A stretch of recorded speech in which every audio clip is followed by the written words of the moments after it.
and this is DaylesAddiction. For those of you who are just new here, I'm in a sling. I'm a one-handed, one-winged birdie. So if you're wondering why I'm only using one hand, that is why. Today we are finally doing Jerusha's tag one and done. Now, I held off on this for a few reasons. A, Jerusha, how cruel. If you haven't heard of Jerusha, where have you been? She's our OG Aussie international luxe YouTuber, and she has recently come back to the YouTubes refreshed, bringing the OG luxury influencer vibes. So she's kicked off with this tag, and I am late to the party. I will link her video and channel in the description box below. I also procrastinated because I thought I had recently done something similar, which I think I had back in October. There was a one bag from each brand kind of tag, I think, that maybe Victoria from Accounting for Luxury might have restarted from somewhere. Anyway, these things come and go. I thought, how can I do this in a way that is interesting, unique and inspiring to me? One bag from each brand, that's it, just one. I think last time I looked at it more broadly as a collection. This time I'm just going to pick my favorite bag from each brand. It's going to have nothing to do necessarily with its purpose or practicality, just my favorite bag from each brand. I have several brands, some of which I might only have one or a couple of pieces, so they will be nice and easy. For those of you who know my collection well though, for brands such as Fendi and Louis Vuitton, it's going to be a little bit more tricky because I have bags that serve multiple purposes from those brands, and so I use them and love them for different reasons. Anyway, should we get started with an easy one? First up, from JW Anderson. What else do I even own from JW Anderson? Nothing. Except for Gary, the pigeon clutch. When I saw this bag in the promo shots for And Just Like That, yes, it's a bag. See, it is a cavern. You can hold a lipstick, a couple of cards, some keys, not a key holder, your AirPods. In fact, we're both pretty similar at the moment. We both only have one working wing. When I saw this in the promotional shots on Instagram for And Just Like That, I'm like, oh my God, I totally need that bag. And then when season 2, I think it was, premiered and Carrie wore that kind of boiler suit and she had the pigeon bag, mine is called Gary because that's what he's called. She pulled the gum out in the thrift store, I think, vintage store, and we were like, oh my God, I had registered on the wait list for ages.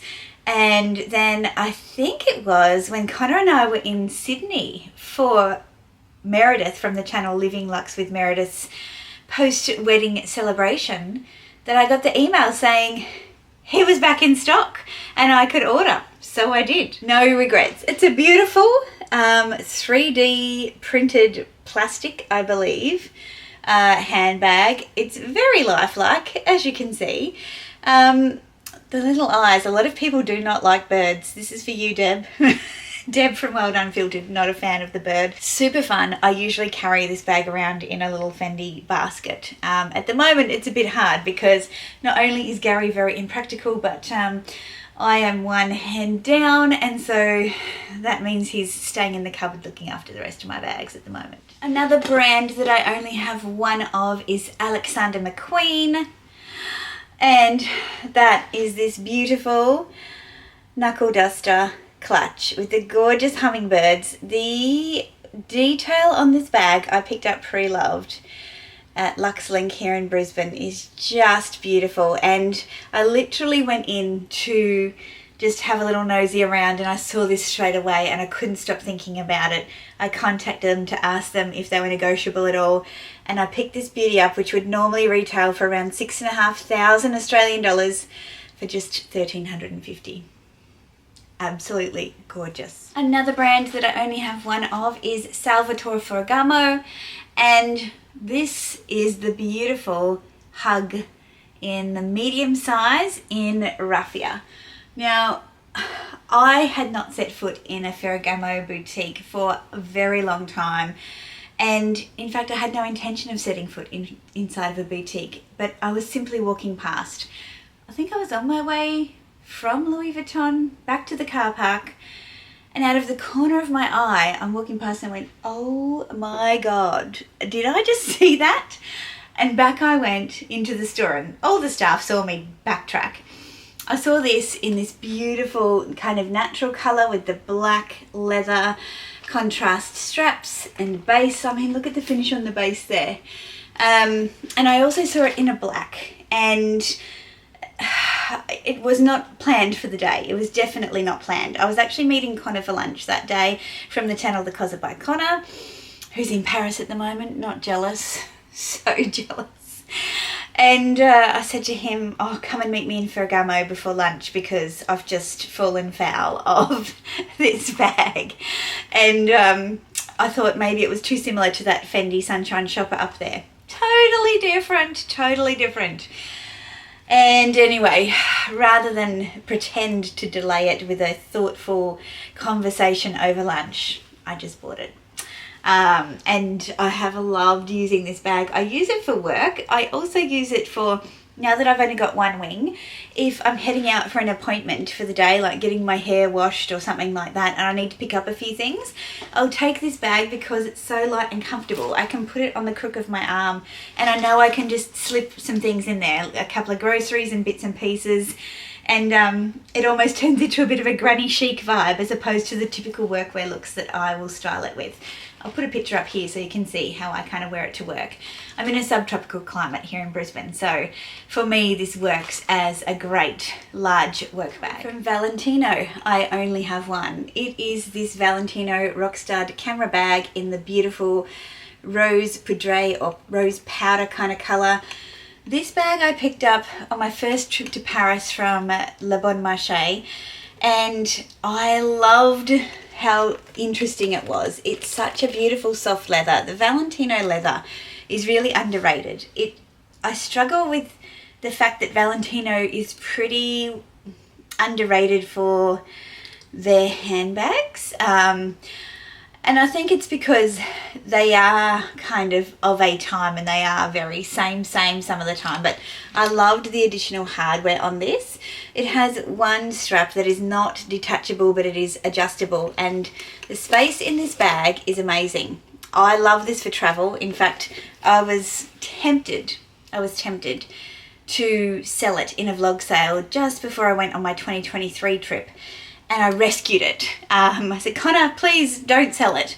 I think I need it. And I'm so glad I did because it's the perfect feminine neutral with just a little bit of spice. It's great on the shoulder if you shorten the strap for an evening bag.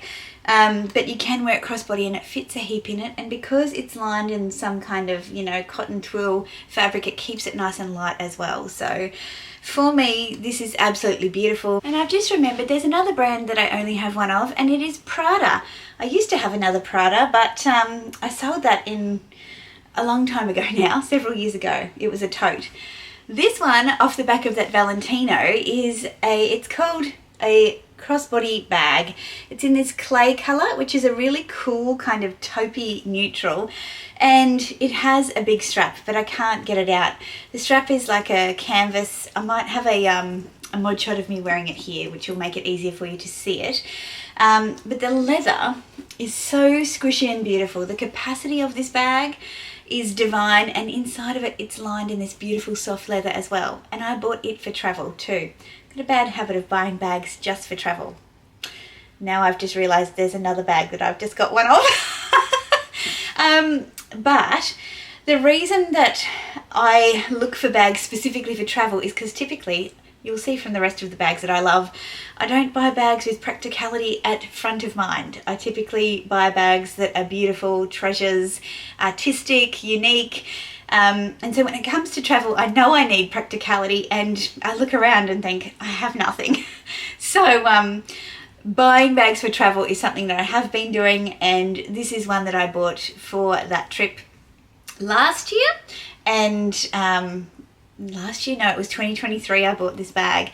And yeah, it worked a treat. And again, because of the tones of it, it goes well with all of my really feminine colours and patterns as well. You wouldn't think it looking at it now, but it would also work for people who like really neutral kind of simplistic styles as well. Again, they called it the Prada crossbody bag. I don't know what it's called, but the colour is clay, if that is helpful at all. Okay, I think this is the last brand that I only have one bag from, and that is Mulberry. This is my Mulberry Mini Alexa in the beautiful metallic lavender lilac colour that I bought for last year's trip to Paris. I wanted something that was weatherproof, that was capacious, that could be worn crossbody, top handle on the shoulder, and that would work with my winter wardrobe, and that it did. It probably didn't help this little beauty that I took about 7 handbags with me to Paris. All essential, of course. But this was my go-to on those rainy days, on days where the weather was unpredictable. This was the bag I took, and I did not feel like I was missing out. I felt fabulous. It works so well with my outfits. It fits so much in it. It's a really great travel bag, the Mini Alexa. I'm sure it's great for every day as well. If you're into practical pieces, me, sometimes not. But yeah, I was drawn to the beautiful, beautiful finish of this, and a lot of people have since bought this bag. It's sold out really, really quickly. Hopefully they keep bringing the metallics back. Okay, this one from Longchamp. Maybe this will be the last one. I've only got one of. I actually used this for my recent hospital stay. It's the extra large London tote. Perfect bag to take to hospital for the overnight because everything fit in. I could zip it up securely, and yeah, a memorable bag. If it got lost whilst I was in hospital, I could easily describe it, which, you know, is quite handy. When I think about this bag, I saw it in the Regent Street boutique when I was in London in 2023. And I didn't buy it because I had a great trip that year, and I picked up lots of treasures. But afterwards I saw that Nick from the channel Living Life Loud with NJS had purchased it, and I'm like, oh, I've got massive regrets. He organised through his sales associate for me to be able to purchase it and have it sent to me here. Thank you so much, Nick. I love this bag.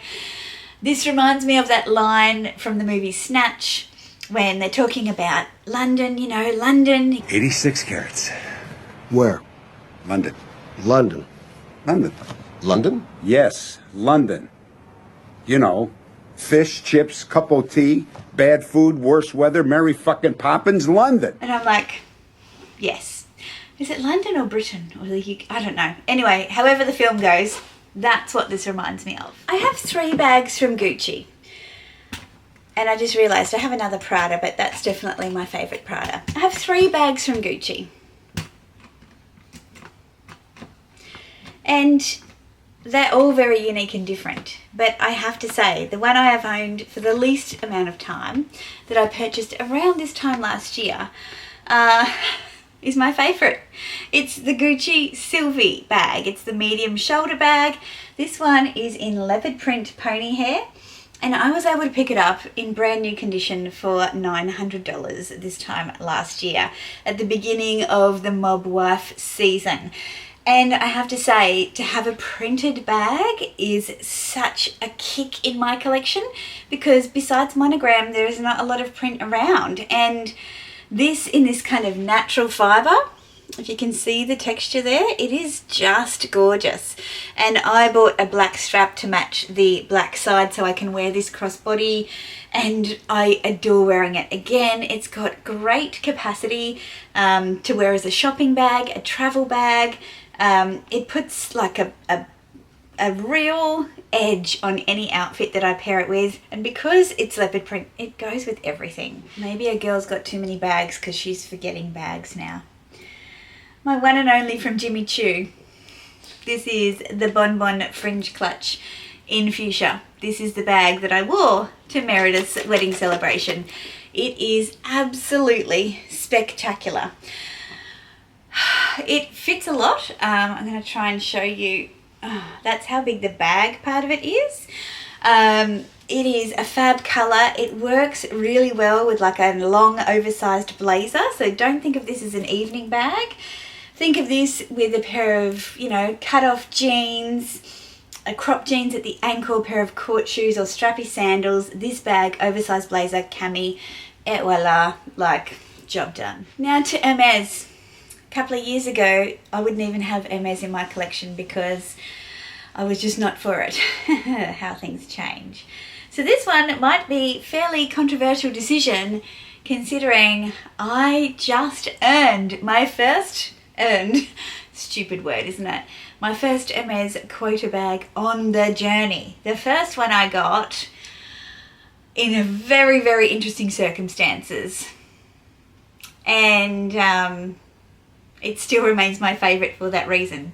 So I'll show you my most recent. My beautiful Kelly 25 in blue lin in this gorgeous swift leather. I actually asked for this. This is everything I asked for. I love it. It is beautiful.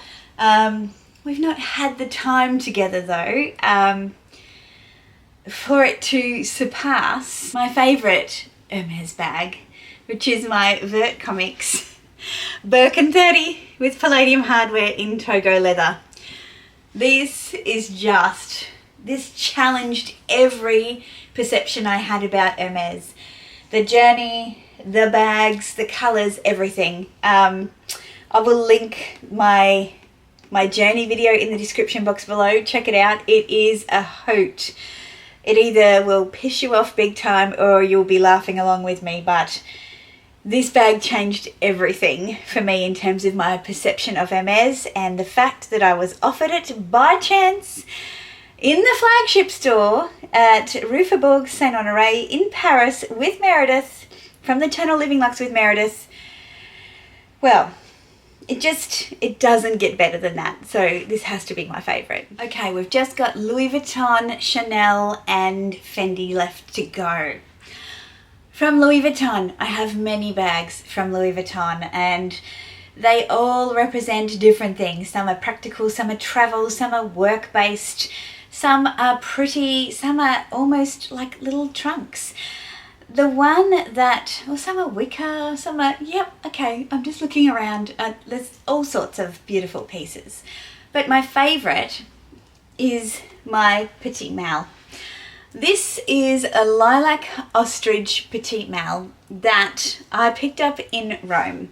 Why is this my favourite? This is the first Petite Mal that I purchased. I have two. It took me many, many years to find one that I wanted. I stayed away from the classic monogram Petite Mal. I was not interested. I am like, if I'm getting one, it's going to be super, super special and unique. One of you guys, the lovely Alicia over in the UK, sent me a picture of this from an Instagram profile or story and said, this is for you. And I was like, is it ever? Oh my God. I contacted Meredith's sales associate to see if this is a piece that I'd be able to pick up at our VIP appointment in Paris when we went. And unfortunately, they were not able to assist. Luckily for me though, in my network, the lovely Nadia, my good friend, was already in Europe. And so she took it upon herself to ask the sales associate in Rome that she was seeing. And sure enough, they said, yes, give Dale our details and we will try and help her. And so I WhatsApped them. They found me the bag in Milan. They asked for 100% deposit, cash transfer, and they would secure it for me. That was a little bit scary, but I was assured that I could get a refund if I didn't want it. So it took 12 days for that cash to clear, which was very, very scary because this is an investment of a bag. And just before I got to Rome, it was cleared. And then I thought, am I going to love it? Like, I've been so anxious about this bag. And now, am I even going to like it that much? Well, when she unveiled it, I was just gobsmacked. It is absolutely beautiful. It's my favorite color. It is so special. It is a Petite Mal. It's exotic. It was in Rome, in my favorite country to visit in the whole wide world. Yeah, it's my fave. Things are going to get spicy soon. Next one to Chanel, and then we've got Fendi. That's it. And Fendi is last because it's my biggest collection. So I think last time I did a video similar to this, I picked my Chanel Classic Flap because I was creating a collection of just one bag from each brand. This time I'm not focused on any practical sense, it's just my favourite. My favourite bag out of my collection for Chanel has got to be my Chanel By the Sea 19S. Perspex and sand, beauty. Now a lot of people, you either love or hate this bag. This bag to me makes me happy every single time. When I don't know what to wear, I pick this bag because it's pretty much a neutral. Because it is transparent, it goes with everything. It shows off those beautiful little SLGs and bits and pieces that you take so much time choosing. It shows them off inside of your bag. It's very practical. It's great for wet weather. It fits heaps in it, which also makes it fantastic. And it has that whimsy, playful nature with this beautiful pearl top handle, but also a shoulder strap. You can wear it crossbody in a pinch. For me, who has a larger chest, not ideal for the crossbody moments, but if I need to, I can. It's such a special piece. I was able to pick this up pre-loved. Rod from the consignment store, the Luxe Theory, sourced this for me. An impeccable condition, full set. Yeah, just love her. She's my fave. Now from Fendi, it came down to 4. First, my first made to order. This is the mini baguette trunk with the beautiful orchid crocodile, jade beading, ruthenium hardware, and this gorgeous Swarovski crystal emerald buckle detail. This was my first made to order with Fendi. It is so special. It's such a jewel-like piece. But at the moment, it's not my one and only. This beautiful mint coloured Fendi First in the fox makes my heart sing every time, puts a pop in every outfit. It's a real favourite of my Fendi First collection, but it's not my one and done. The newest addition to my Fendi collection, my second made to order, notice a colour theme here guys, is my large Fendi Peekaboo. Oh my god, in the beautiful olive, supple Selleria stitched Romano couture leather with the contrasting rose inside and the tortoiseshell Perspex hardware combo. Oh, this bag, it is such a dream. It smells delicious. That big smile from the Peekaboo, that is what I have lusted after ever since. Ever since I discovered Fendi. I just couldn't find a colour combination that I wanted because they were all so neutral. So turns out I just had to design my own. But this is not my one and done. It may surprise none of you, for the people who follow me all the time. But if there's a bag, a go-to bag that I can pick up that I feel is essentially me, that makes any outfit pop, that just makes me smile every time I look at it, it is my small Fendi Peekaboo in the Violetta colour. Again with the tortoiseshell cross Perspex hardware crossbar there, which inspired my large made to order. It's in this beautiful smooth leather. I've got my little lollipop holder. I think it's such a cute touch with this bag. It's the smaller style that will smile from Fendi. The smile in the front is my favourite feature. It's so feminine and beautiful, but edgy and unique, and also classic with a little bit of playfulness as well. This is my one and done from Fendi. I guess that's no surprise to any of you. Well, that took a lot longer than I thought it would, but I hope you've enjoyed it. I've actually enjoyed challenging myself just to pick one, to pick my favourites. I am so lucky that I'm surrounded by beautiful, beautiful, beautiful bags. I love them all. Those are my favourites. Lucky that this is just a tag video and nothing more. Thanks for thinking of me, Jerusha. Anybody else who would like to do this tag, go ahead and do it. Challenge yourself, have a bit of fun, and, you know, think about what is it for you that draws you to these pieces. Why did you drop your hard-earned on them? And if you only had to pick one from your collection, from each brand, which would it be? Give this video a thumbs up if you've enjoyed it, and let me know if there were any surprises down in the comment section down below. Consider subscribing if you haven't already. I would love to see you back for the next one. Until then, ciao.